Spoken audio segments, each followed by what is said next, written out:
i-ask niya lang kung mananatili po ba yung yung iTime record niya sa SM, no? So ang sagot po dyan is yes, no?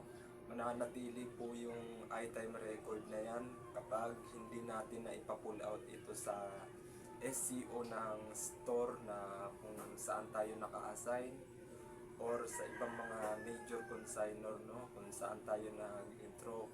For halimbawa, nag-intro tayo sa sa Homeworld, sa sa MOA, sa Homeworld department, no.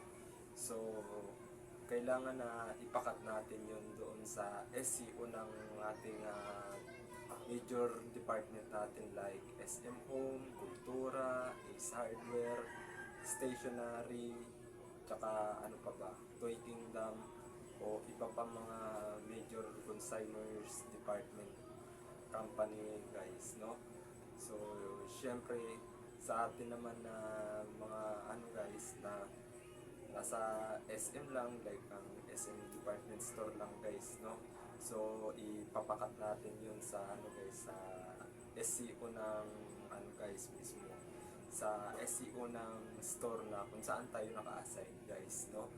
So yun, guys, no? So yun lang, maraming salamat, and follow nyo na nga ako, Kanemo Vlog PH, sa aking Facebook, YouTube,